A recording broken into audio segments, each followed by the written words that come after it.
project because I feel like anyone who has ever met Rileigh just knows how thoughtful and selfless and just hardworking that they are, and that really shone through in this project. This is something that they worked on before, and they're passionate about. Environmental issues are something that's affecting all of us, and the idea of having a project that was generally just something that they could take home with them and use at home, and provide food security and help with the environment and all the wonderful things that Rileigh is going to talk to you about.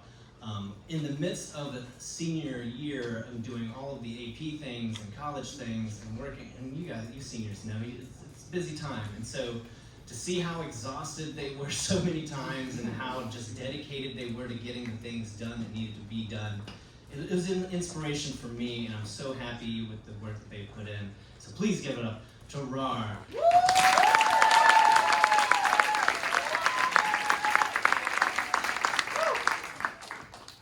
Hello. So this is my presentation. It's on hydroponics. Also now known as Watery Science. For those of you who don't know me, my name is Rileigh Ann, but I go by RAR most of the time. I'm a senior. Here at Griffin, I've been involved in Quilt Bag, DEC, and NHS. My main interests and hobbies revolve around music, foreign languages, and of course science. And I've been working on science and sustainability projects since 2019, so roughly the start of middle school for me.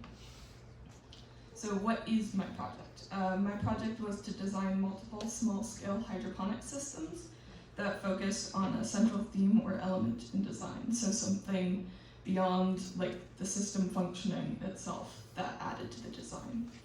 And I wanted to learn more about the science and design in the hydroponics industry.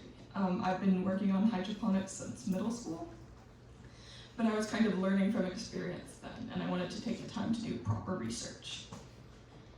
So what is hydroponics? Hydroponics is the process of growing plants in sand, gravel, or liquid, normally water, with added nutrients but without soil. This means that there is nothing that is buried underground, and the use of sand or gravel is only to stabilize the plant. It doesn't add nutrients or anything else. So how is hydroponics impactful? It's a more sustainable farming method. It allows for a lot less use of land, and it uses on average 20 to 90% less water because the water is reusable. So you can grow a lot more with a lot less. It helps to lower the number of food deserts because they can be built in really small spaces, which means that communities that are not easily able to access fresh food are able to get fresh food in small gardens in places like schools or community centers or even their own homes. It helps to combat the effects of urbanization, primarily heat island effect, which is caused by a lack of plants and green space in cities and causes the temperature to be many degrees higher in cities as compared to rural areas. And so by adding more plants, you can help decrease the temperature. And then it expands scientific and technological possibilities. It's being used to explore ideas of human colonies on places like Mars are pretty reliant on hydroponics, and it's allowed scientists to learn more about how plants grow. So why I wanted to do it. I've been involved since middle school. Excuse me. And I feel like it's an attainable way to work on sustainability because it's something that I can actually do that has a noticeable impact. And I felt like it was going to be a fun challenge for something I already really like. So this is just kind of more in detail. I worked on a farm in middle school. My school had a functional farm, and there I got to work on both hydroponics and aquaponics, which is a hybrid system. And I was involved in product design and production with the plants grown from those hydroponic systems. And I learned how to adapt systems for different weather or events because all of the systems at my middle school were outdoors. And then for high school, I wanted to be able to learn more about the specifics of plant care and plant growth cycles to learn about yield and like how much food is needed to feed an individual or a family, and I wanted to do something that had a clear outcome. And like creating something and then growing plants is a really clear outcome. And then in middle school, I started working for an environmental media company, and I was part of their content team. And I focused on finding articles and information about sustainable farming, because there's a lot of cool things out there, or a lot of things related to farming that people don't often think about. And so I got to learn about a lot of that. And going into high school, I wanted to spread more information about that, about like small scale gardening techniques that are really easy and can benefit both you and the planet on a larger scale, and ultimately to help more people access fresh food. May I ask you to pause for just one moment? I see a number of people are trying to come in. If we can open space up there, plenty of chairs. Come right on in for this final presentation. Let's take a few seconds. Come right on in for our final presentation.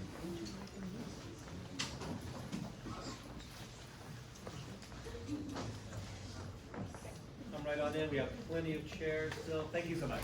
Pardon me, I saw an audience waiting to get in here for you. All right, pick back up. So my process. I started by gathering like old notes and sketches from middle school, because on top of like managing the systems at my old school, I was able to also take a 6-week like kind of elective style course on hydroponics. So I had a lot of old information to kind of use as a starting point. After that, I wrote out more details that had been missing in my notes for the systems I'd worked on before and old system designs I'd done. I read more books and studies on hydroponics.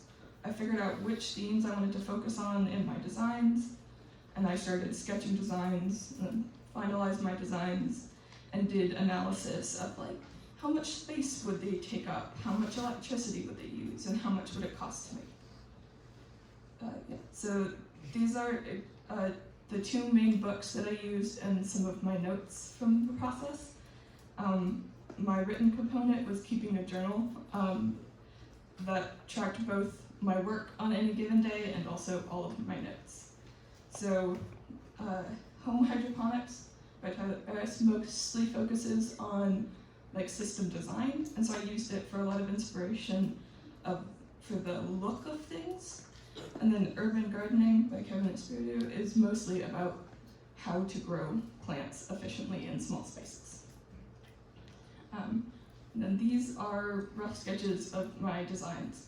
Design 1, which I've been calling the Alistair, is designed to have a like aesthetic component, something you would actually like appreciate having in your house as kind of like a decor thing, not just a garden.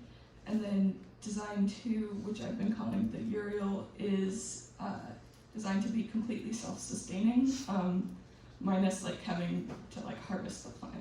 So it's solar powered and can run itself. So there were roadblocks. It happens. My original goal was to actually build the 2 complete systems so that I could test them out. But I didn't actually have space at my house to build them. I ran out of time because things like college applications take longer than expected, and it's actually really expensive to build the systems. They're really cheap to maintain over time, but really expensive to build at the beginning. So my finished product for now is a little like PDF packet of information that kind of introduces hydroponics in more depth and also shows off both of my designs and a lot more details about them. So these are pictures from my packet, and the 2 drawings are like diagrams of the 2 designs in full. In the future, I'm hoping to actually build the systems I designed, and I'm hoping to work more with the environmental media company and some other local charities to build systems in areas with food deserts, especially utilizing like industrial rooftops that don't currently have another use. And I want to continue to talk with people about hydroponics and sustainable farming and related talks. Yeah, that's all I have.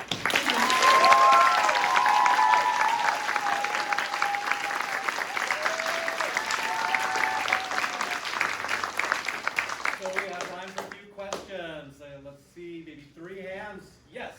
How much would it cost to make one of your designs? Most of them average around 400, or both of them average around $450. And yes. What kind of crops do you grow them? Primarily, well, you could grow almost anything other than like trees or fruit plants in hydroponics, but the things that work best are like herbs or leafy greens. So things like lettuce or like kale. Yes. I just know you're beginning about like languages. What languages do you speak? I speak Dutch, a little bit of Spanish, a little Italian, a little ASL, and a little Polish. And final question about this project. Yes, so how do you make sure that the plants get their appropriate nutrients? Because I know you mentioned some sort of additional added nutrients. How are you figure out which of those nutrients produces the most high quality crops? Normally, when you're doing just hydroponic systems, since there are other systems that help you, that add other nutrients, you do a lot of water testing, and there's like, you can buy basically liquid versions of chemicals to add, or just kind of general nutrient solutions that you can add that mix with the water and circulate.